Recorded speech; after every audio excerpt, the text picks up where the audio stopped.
Yan po ang kuha sa CCTV ng rambulan ng tatlong lalaki sa gilid ng kalsada sa May Kaingin Road, Barangay Apolonio Samson sa Quezon City noong December 1. Ang lalaking pinagtulungan at halos nakahiga na sa kalsada, kinilalang si Michael Brian Gonzaga, isang empleyado at sorter ng warehouse sa isang logistic company. Habang ang dalawang bumugbog sa kanya, ang magamang sina Marvin Villardo na nagpakilalang taga National Bureau of Investigation at ang kanyang anak na si Marvin Villardo Jr.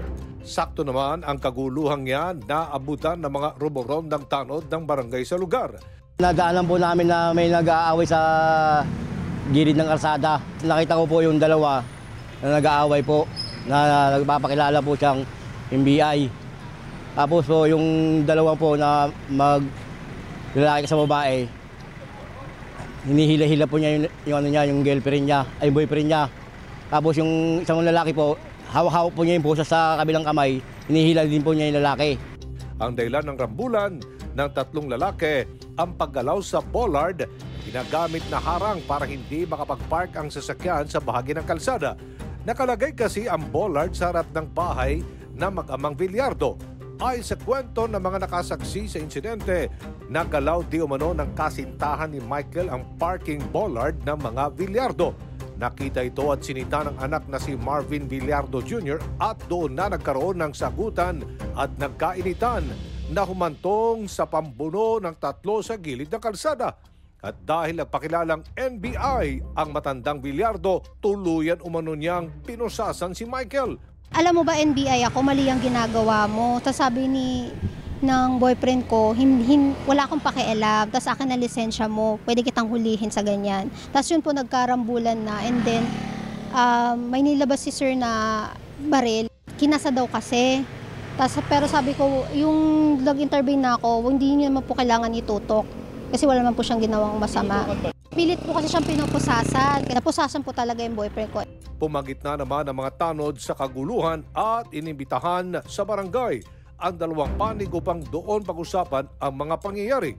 Pero habang nasa barangay ang magkasintahan, bigla na lang daw may dumating na dalawang sasakyan na pumarada mismo sa tapat ng barangay, sakay ang idibababa sa 10 tao at dire-diretsong pumasok sa barangay desk at nagpakilalang mga taga-NBI.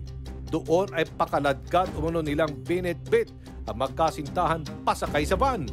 Habang ini-interview ko po, bigla na lang po may mga dumating pong mga kalalakihan na nakasakay po sa van at nagkaroon din po ng komosyon sa barangay hanggang sa po pinipilit po nilang kunin po yung dalawang magkasintahan. Nung pinipilit nilang kunin na yung tao, inaawat ko sila. Nung sumagot sa akin yung matanda, arestado na raw nila, kinuha pa namin. Basta bigla na lang po silang dire-diretsong pumasok, pinipilit kunin yung tao. Hindi humaayos yung kanilang pakikipag-usap sa atin pong kagawad ng kapayapaan dito sa ating lugar. Bagkus ay parang naharas pa po ang ating mga tanod. Namagitan po ang ating barangay tanod, yung ating team leader, subalit hindi ho nila ito pinakinggan bilang nagmamalasakit at bilang parang nabastos din po ang aming tanggapan. Nais po sana namin na makausap yung mga kung ahente mo ba to ng NBI, ano ho ba ang totoong kwento nang sa ganun ho ay magkalinawan, hindi ho tayo magkaaway tayo po ay nagtutulungan para po maging payapa ang ating pong mga nasasakupan. Subalit tandaan po natin, bilang nagmamayari o tagapamahala ng isang barangay, may karapatan din naman po siguro ako o pribilehiyo na malaman at marinig ang panig po ng mga NBI agents na bigla na lamang pong kumuha ng mga taong hindi ho natin alam ano ho ba ang dapat na pag-usapan. Ayon naman sa kasintahan ni Michael na si Mary Ann Vargas, dinala sila sa opisina ng NBI sa Araneta Avenue, Quezon City. Tuluyan daw pinalabas si Mary Ann pero si Michael tuluyang dinitain. Dinala po kami dun sa NBI. Actually, 2 ban yun. Yung isang ban dun sa boyfriend ko, hindi yung isang ban sa akin. And then sabi ko, kukunin ko lang yung mga helmet, yung gamit ng boyfriend ko. Then sumama ko. And then after nun po, kinuha kami ng medical, tsaka fingerprint, and then dun po. Tapos na-detain na siya. Sa ngayon ay nakakulong si Michael sa NBI Detention Center sa Muntinlupa City matapos sampa ng kasong grave threats at direct assault ng mag-amang Villardo. Ang kaso naman ni Michael, inilapit namin sa tanggapan ng NBI at sinumbong ang ginawa ng kanilang mga tauhan. Doon ay kinumpirma nga nilang NBI agent si Marvin Villardo sa ilalim ng Intellectual Property Rights Division. Handa naman ng NBI na pag-ayusin ang dalawang panig at magkapatawaran sa insidente. Mag-usap na lang sila para Ito naman si Chip, willing siyang kumbinsihin yung agent niya para to sit down with Gonzaga and trace out the matter. If they could come out with a face-to-face confrontation and trace out the matter. Being an authority of the law, that would touch the ego of a law enforcer kung babaliwalain ang kanyang authority. Especially so, nagpakilala, hindi talaga magkakaigi yun. Hindi naman special courtesy yung magkortesiya lang na irespeto naman yung authority.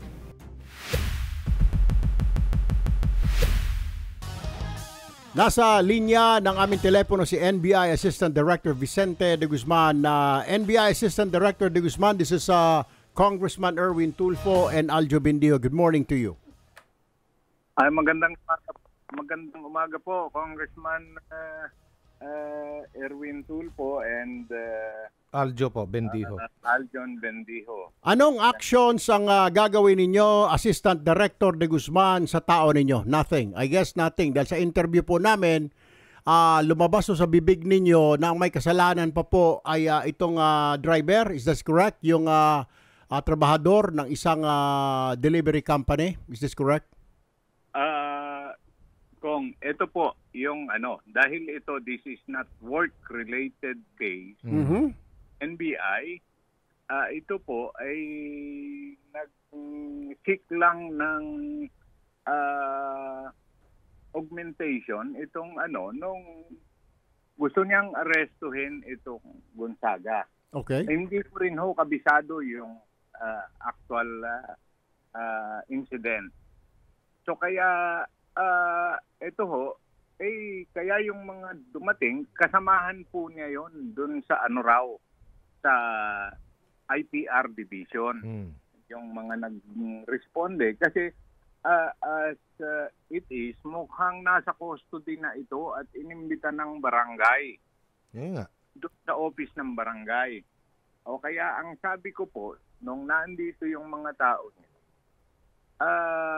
sabi ko, itong hepe ng IPR po, kaharap dito nun, sabi ko, kumbinsin mo na lang si agent, yung agent mo, si Villardo, na magpatawaran sila rito. No. Let me cut you in, Assistant Director Vicente de Guzman. All right? Listen. Alam niyo marami akong nakitang flaw dito sa ginawa po ng NBI. Hindi lang po yung buang na NBI agent ninyo. Number one, kung sinasabi niyang direct assault, how can there be a direct assault? They off-duty po siya. Away po nilang magkapitbahay po yun. Alright? Anong direct assault, sir, if you're arresting somebody and you have a warrant of arrest or that somebody in front of you doing a crime, then you're arresting him as a law enforcer, away po ito dahil lang sa parking. How can there be a direct assault? Number two, grave threat. How can there be grave threat? Director Vicente de Guzman, unarmed yung civilian, armado itong agent mo. Now, you explain that to me, how there is a grave threat. Why is there grave threat? Why is there direct assault? Ako po, hindi naman ako ang nag-recommend. Exactly. Pangalawang puntos, Assistant Director. Bakit kailangan rumisponde, buwis ng taong bayan ang pinanggasolina sa sasakyan ninyo sa operation na yan, pera ng taong bayan ang pagpunta ng mga agent na yan? Hindi po masyado, hindi ba overwhelming force ang ginamit ninyo para arestuhin ang isang ordinaryong sibilyan? It takes 10 SWAT NBI agent to go there? Number 3, arestado na po nandun na sa barangay hall. Why did you interfere? Do you have the authority to interfere? Answer me.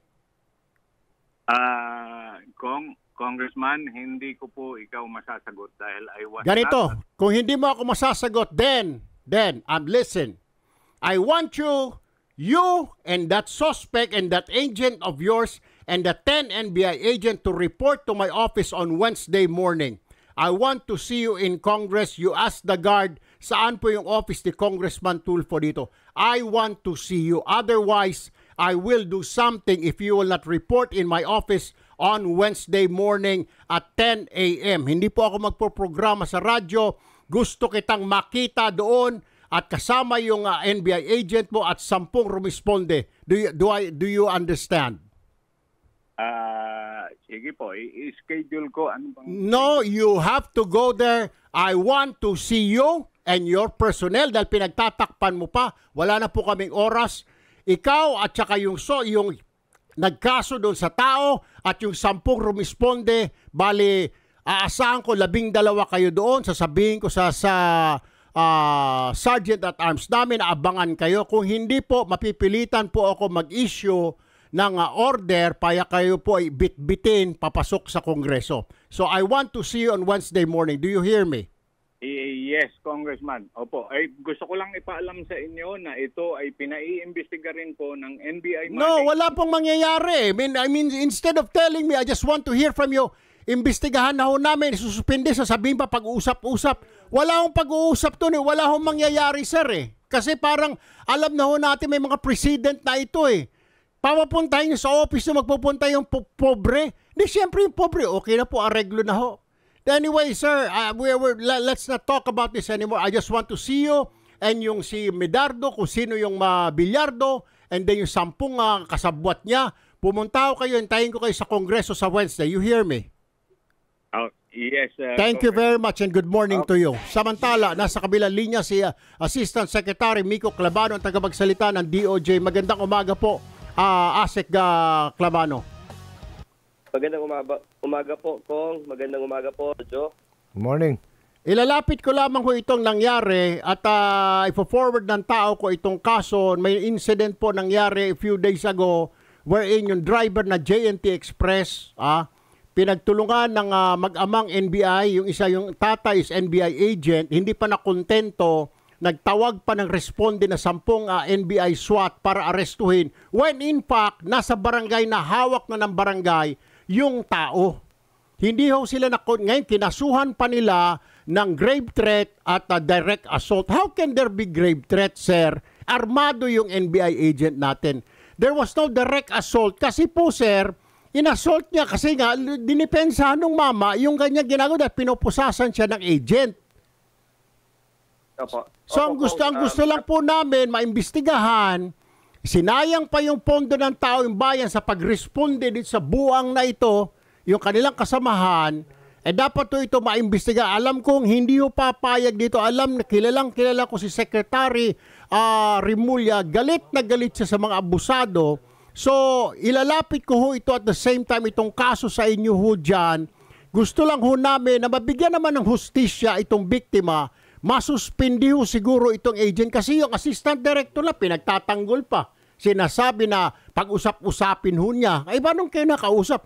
Sobra ho They used excessive force to arrest an ordinary civilian, Asek. Kong, as much as possible po, Kong, no?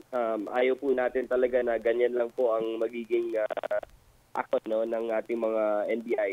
Alam naman po natin ang NBI dapat yan ang pinaka-professional, yan ang pinaka-magaling mag-investigate, pero hindi pwedeng gagamitin po yung poder na mangharas po ng ibang tao, no? Kaya tama po yung sinabi niyo, Kong, na kilala niyo po si Secretary Mulya, hindi po talaga siya papayag sa mga ganitong mga abusadong NBI actions, no? Kaya yung sa amin lang po dito sa DOJ, ang gusto lang talaga namin na magtrabaho talaga at magtrabaho.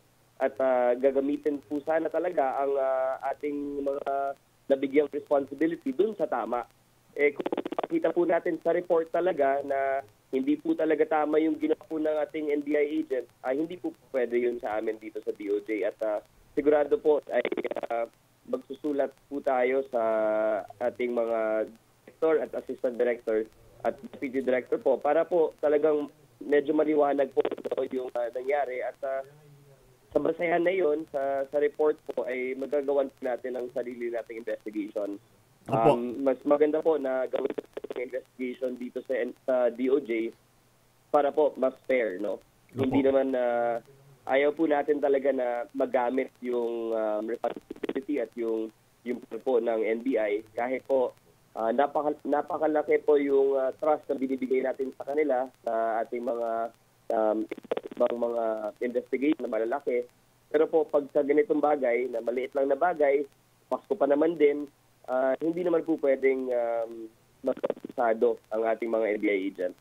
Sige po, ASEC, asahan ko po yung inyong aksyon. Hingin ko na rin ho ang tulong kasi wala akong patutunguhan itong investigasyon nila. Kaya diretso ko na po kay Secretary Remulla itong kaso na ito. Dapat ho may managot ho dito. Sobrang abuso yung ginawa nila dito sa kawawang driver. Ayan ho, may video kami. We will send the video to you para you can judge for yourself kung ano nangyari. But they really use excessive force. Isang tao, pagpapadala ka ng SWAT team na armed to the teeth para hulihin lang at kalad ka rin palabas ng barangay hall, hindi naman ho yata yun ang tamang proseso. At hindi nila binigyan ng due process ASEC Clabano. Sige po, papupuntahin ko po yung aming crew, reporter po dyan para mapanood ho ninyo. And ako na ho mismo ang magiging complainant laban dito sa mga NBI agent na ito. Gusto ko po at na meron hong mangyari dito para magsilbing leksyon doon sa iba at hindi na po ito tularan, ASEC Clabano. And please tell Secretary Remulla, iniimbitahan ko po itong mga ito sa aking opisina sa Wednesday para makausap ko ho. Kasi wala akong patutungo Pati ako pinapaikot-ikot pa. Ang tanda-tanda ko na sa trabahong ito. Parang akong siguro akala na tutoy ako na reporter. Hindi na ho uubra yung ganito. Opo, Kong. Makakarating po kay Secretary Remulla po.